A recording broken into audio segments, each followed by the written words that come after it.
This is the IELTS listening test.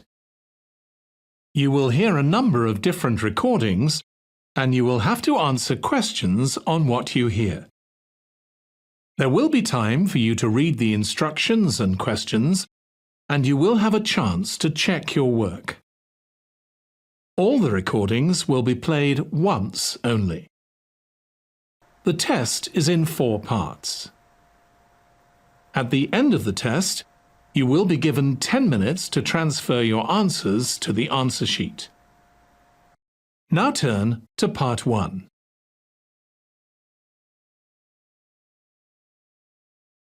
Part 1.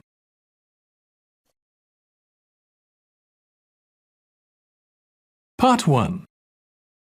Hear a conversation between a customer and a receptionist at a car rental agency. First, you have some time to look at questions 1 to 5.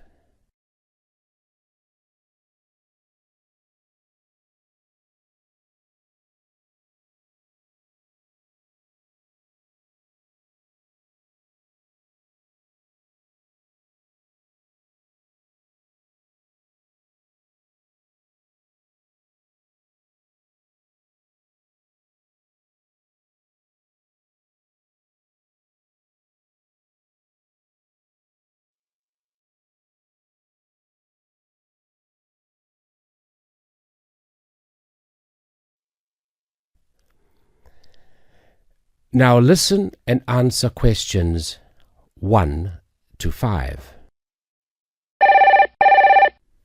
Good morning. How can I help you? Hello, is this Southern Rental Car? Yes, it is. I wonder if you could help me. I'm ringing from Nelson, but I'm coming over to Auckland for 12 days and I'd like to hire a car. Okay, I'll fill in a booking for you now. First, can I take your name? Yes, it's William Waddell.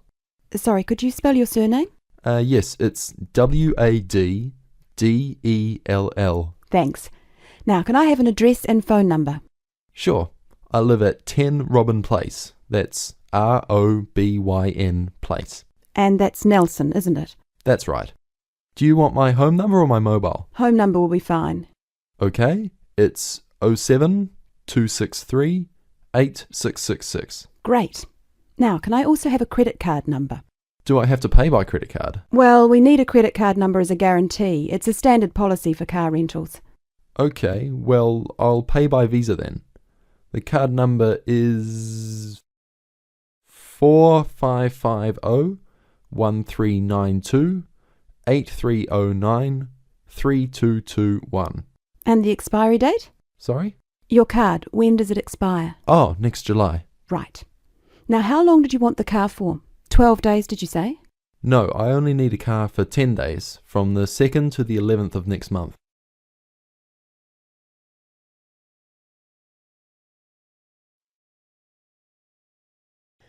Before you hear the rest of the recording, you will have some time to look at questions 6 to 10.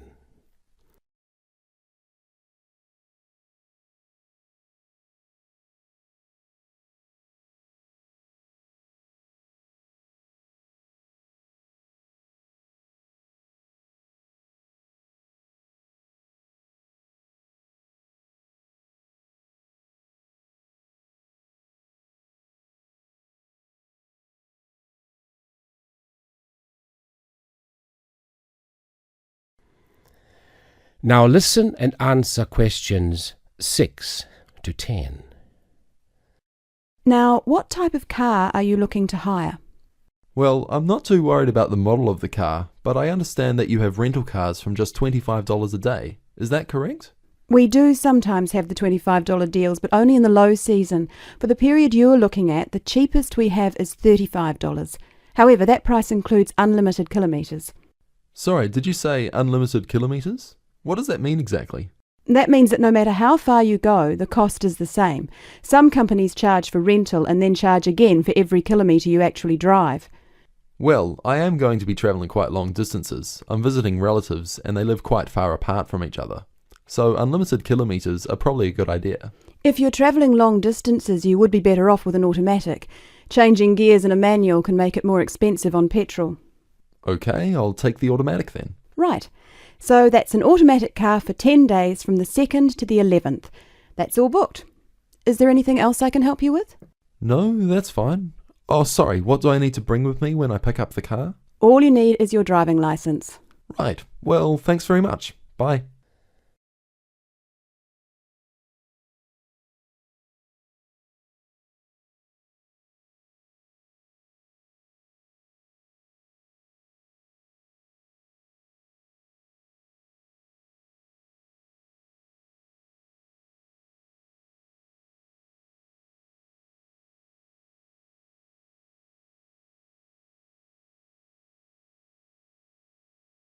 That is the end of part 1. You now have 1 minute to check your answers to part 1.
Part 2. You will hear someone talking about travelling around New Zealand. First, you have some time to look at questions 11 to 15.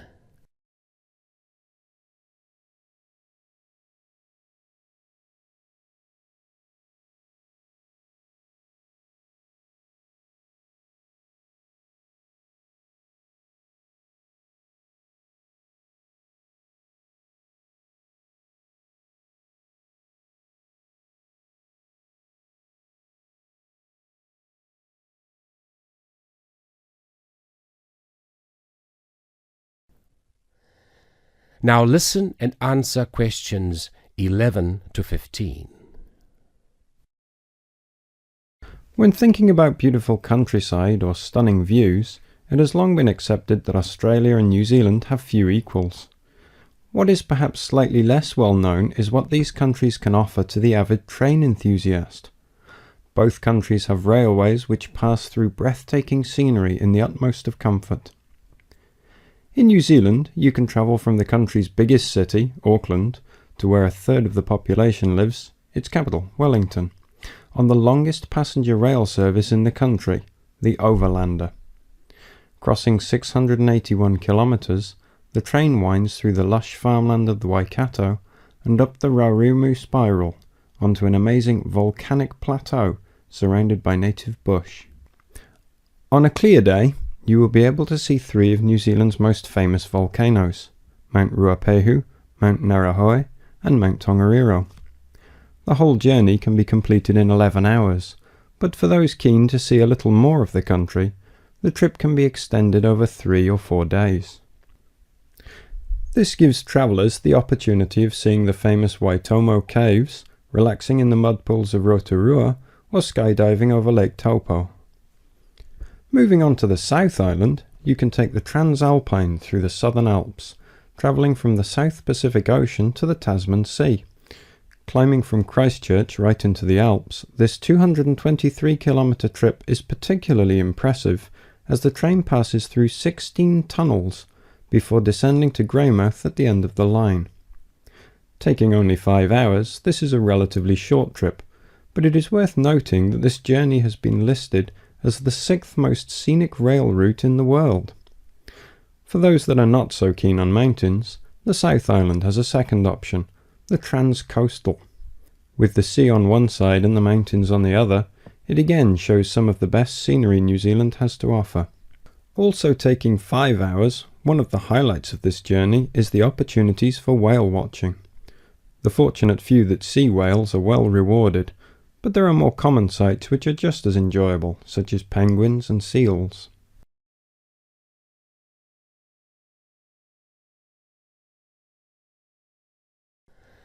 Before you hear the rest of the recording, you have some time to look at questions 16 to 20.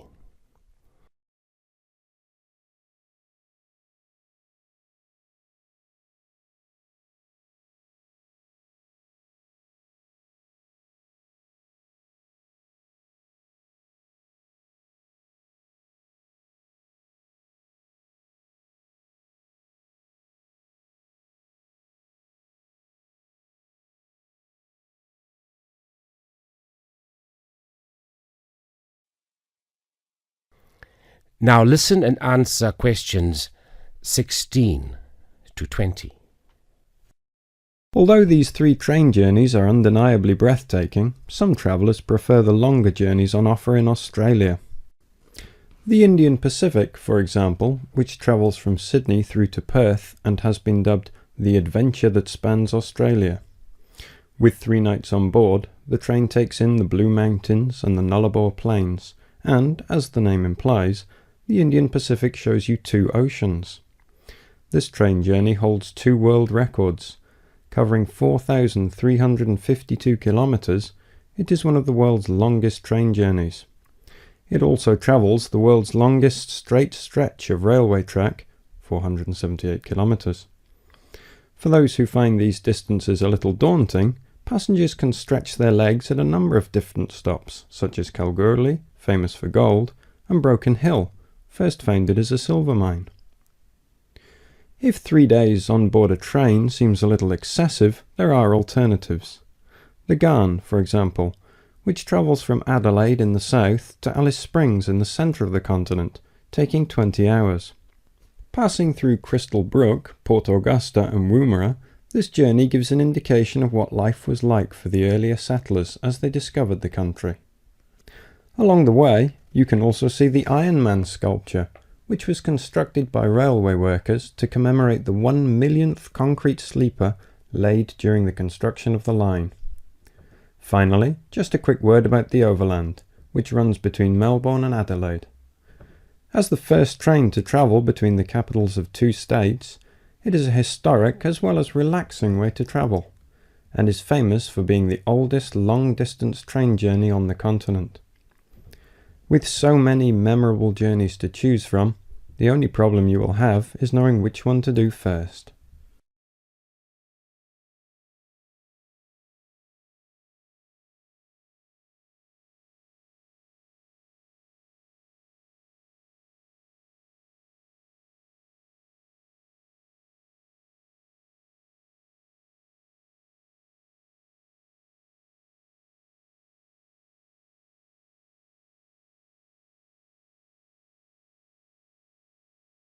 That is the end of part 2.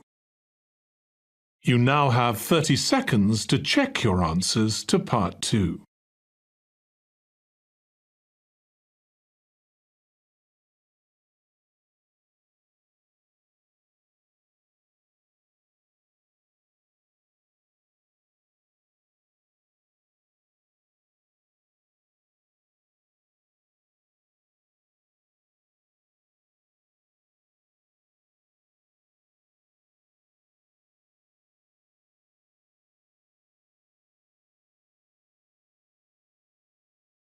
Part 3.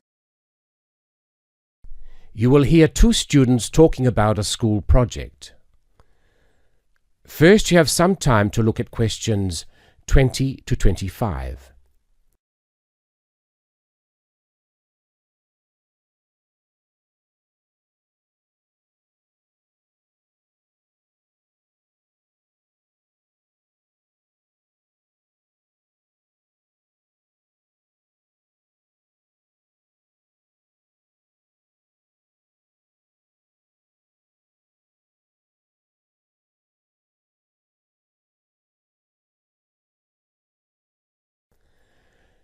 Now listen and answer questions 20 to 25. Hi, Lynn. How's your project coming along? Oh, not very well. I've got all the information, but I can't seem to organise it into a presentation. Well, you'd better hurry. You only have one more week. Yes, that's okay. It's just that... Oh, Well, why don't you try your presentation on me? Maybe I can help. oh, really? Great. Okay, well, I've chosen solar power for my subject, and I'm going to talk specifically about domestic water heating. You know, like the ones popular in America. I've got some facts here. Oh, that's good. But just start your presentation from the beginning. Oh, right. Well, here we go then. There are many reasons why we should be looking elsewhere for energy sources. As most people are aware, fossil fuels and other such non-renewable sources are by definition finite, so something needs to be in operation soon. Currently, there are a number of alternative energy sources available which can, with a little preparation, be used to provide for a significant part of our domestic energy requirements. In this presentation, I am focusing on solar power and its application as a domestic water heater. As a renewable energy source, solar power is in many ways ideal. The amount of the sun's energy which reaches the earth every minute exceeds the energy that the global population consumes in a year. Although scientists argue that it is not finite, sunlight is certainly a long-lasting resource which is not depleted through use, and solar power converters use this energy without needing any complex moving parts. Once collected and stored, solar energy can be used for many purposes, but it is becoming increasingly popular as a domestic heating source. Generally, a building that is heated by solar power will have its water heated by solar power as well, and this has even worked in areas that are not exposed to long hours of direct sunlight, such as the United Kingdom, although not so well as in warmer climates. Why have you stopped? Well, that's all I've got so far. Oh, well. Start by talking about how effective it is. Oh, okay. Well, there are a number of factors that influence how efficient solar power can be. The first, obviously, is the amount of sunlight, and this is dependent on season, time of day, and climate. Although the UK has something of a bad reputation for sunshine, it is actually quite productive during some parts of the year. Given a sufficient size of solar panel and water storage tank, solar power can provide all of our water heating requirements in June and July, and even provide the majority until October. From October to the end of the year, this figure falls dramatically. December is the least productive, being able to supply less than 5% of the average household's hot water requirement. It is at this point that solar power needs to be supplemented with a more traditional form of heating. From January, solar power becomes more effective at a rate of about 20% per month, although this rise decelerates to around 18% by May.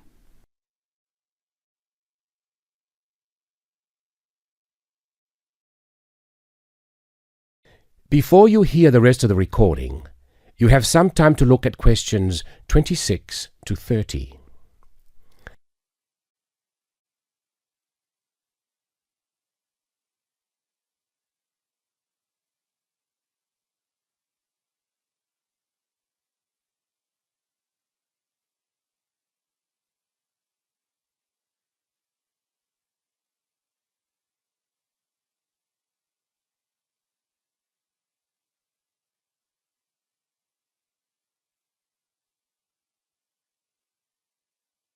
Now listen and answer questions 26 to 30. Now say something about this water heater. Do you have any information about that? Oh yes, I've got an illustration of a water tank here. Well, that's good, but you'll have to describe it. Right. Well, the ideal water tank in the UK has a capacity of 45 to 50 litres, but must be at least 40 litres to be effective. The solar coil is put in the bottom of the tank to heat the water. Now remember that solar heated water will not get quite as hot as fossil fuel water heaters. The bottom half of the tank is normally 20 degrees, and this is why it is important not to have a tank that is too large, as that would take too much energy to heat. In this illustration, it rises to 40 degrees from halfway up. Don't forget that hot water rises, so the top third of the tank is the hottest and reaches an average temperature of 65 degrees. And what's this second layer around the tank? Oh, that's insulation. Because the tank is often either outside or just under the roof, rigid foam is used as an insulation layer. It should be at least 80 millimetres thick all around. Well, that seems like a good presentation. All you need to do is to prepare some short notes and a larger illustration so you can use it as a demonstration and you'll be fine. Oh, you think so? Well, thanks very much for the help. Maybe I could do the same for you one day. Maybe. Anyway, I have to go. Good luck. Thanks. Bye.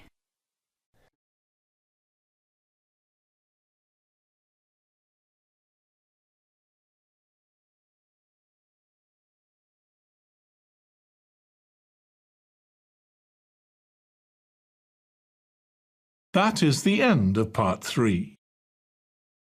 You now have 30 seconds to check your answers to part 3.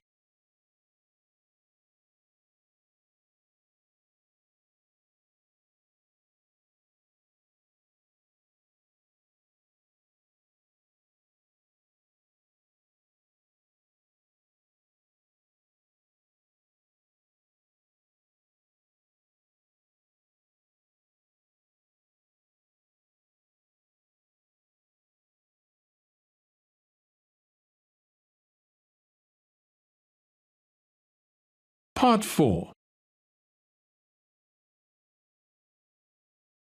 You will hear an interview with a marketing director. First, you have some time to look at questions 31 to 40.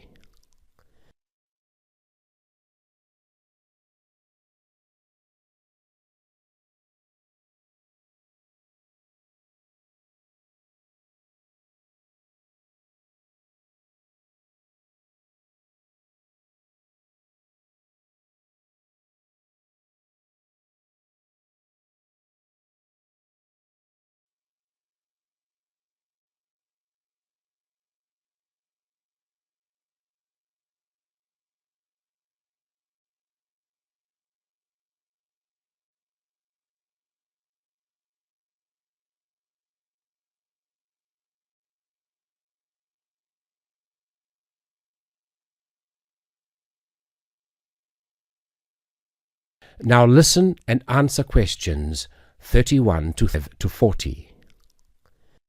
Continuing our theme of business marketing, I have with me today Mr. Brian Kinsella, who is here to talk about the differences between marketing a product and marketing a service. Good morning. Now I understand that many of you here today are interested in a career in services marketing. Well, I've been the marketing director for Oceania Travel for nearly 11 years, so I feel that I can present what I consider to be the most important aspects of marketing a service. However, before I begin, I want to clarify what I mean by services marketing. This not only means aspects like holiday destinations, but also professional services such as legal advice. In short, anyone that sells a service. Actually, a lot of the traditional services such as lawyers, accountants, etc. have not felt too comfortable marketing their services. It's almost perceived in industries such as these that the need to market indicates a weakness in the services provided. However, more and more such industries are realizing the importance of marketing to sustain their customer numbers, especially when their competitors are marketing themselves. Now, the main difference between marketing a product and a service is that the customers cannot understand exactly what the service will be. They can see a product and can comprehend exactly what the product will do for them. A service is more intangible. By that, I mean whatever each customer gains from the service is often very personal. For example, with a travel agency, clients choose to travel abroad for a multitude of motives.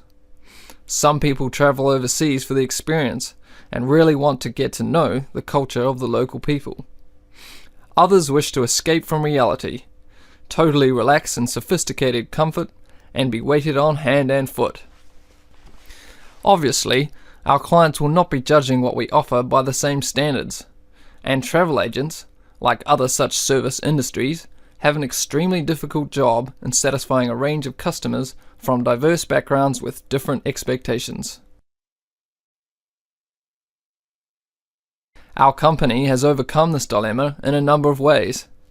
First of all, our travel consultants are given extensive training in customer service and buyer behaviour. Our aim is not just to be a profit-making organisation, but also to meet and exceed the expectations or dreams of our clients. Our mission statement, in fact, is primarily to offer a service which is above and beyond the hopes of our clients. In addition, we regularly visit the tourist destinations we promote and inform all of our staff about any changes in specific areas. Not only is it important to be fully informed about every possible aspect of the service you are marketing, it is also essential to constantly improve the service offered. At Oceania Travel, we regularly conduct surveys with all of the people that visit our resorts of choice. Any negative feedback we try to remedy at once. Our clients are met by a company representative during their stay, and we have a set procedure for dealing with any complaints. Our clients are not expected to have to approach the hotel reception, as we have a 24-hour contact service direct to our representatives, and this representative should always welcome any customer problems or questions. In the event of a complaint, the representative will then try to remedy the complaint with the hotel. If the problem cannot be rectified by the hotel manager, our representative is authorized to remedy the situation him or herself. For situations beyond the representative's authority, our complaints department is contacted. The complaints department guarantees a solution within the day. If the customer is still not satisfied, they are welcome to approach our head office on their return. So you see that marketing a service is catering more for the client's expectations than anything else, and it is that which makes services marketing a very intricate business. Now that's the end of my presentation, but if there is anything you want to ask, then please feel free to do so. Thank you.